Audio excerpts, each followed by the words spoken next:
tumutulong din sa'yo doon? Mga tumutulong, nagpapadala ng pera para Meron sa po. anak mo?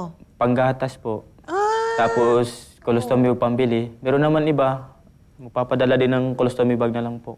Ito nga. Opo. Ay, nakakatuwa naman pala. Mm.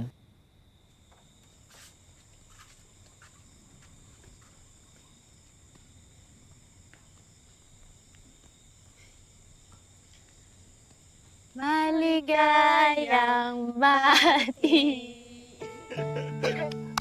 Salamat. Salamat.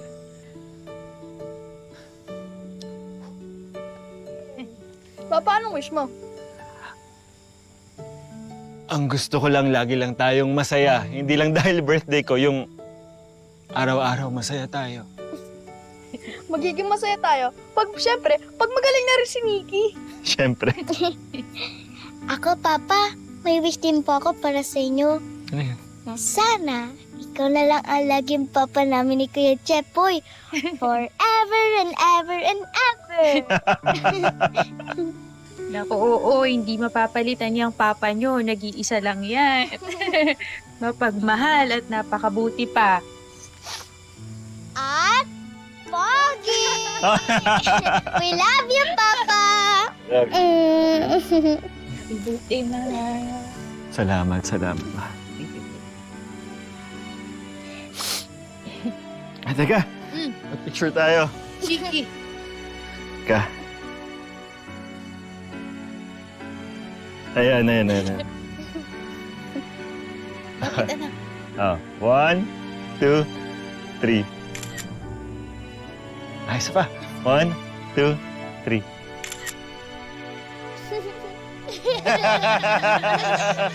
Ayan, meron tayong pag-upload.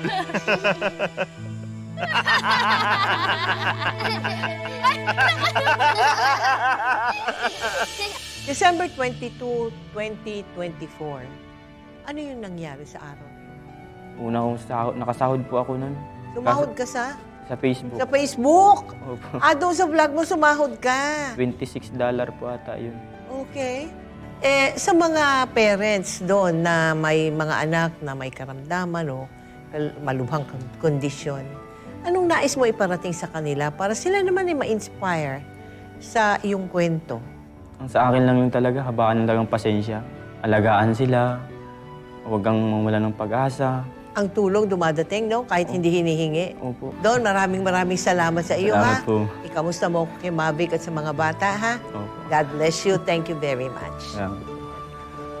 Sa pamamagitan ng social media, naipahatid ni Don ang kanyang mensahe kaugnay sa kaso ng kanyang anak. Hindi para gamitin ang awa sa maling paraan, kundi upang imulat ang kamalayan ng lahat ng magulang na may anak na gaya ni Nikki. Saludo ako sa iyo, Don. Yan ang tatay. Hindi iniiwan ang anak sa gitna ng hirap at kawalan ng lakas. Kaya mga ka-millennials, Gen Z at Gen Alpha, sabay-sabay nating batiin ang mga tatay, itay, papa, daddy, na gaya niya. Happy Father's Day. Ngayon, bukas, at magpakailanman.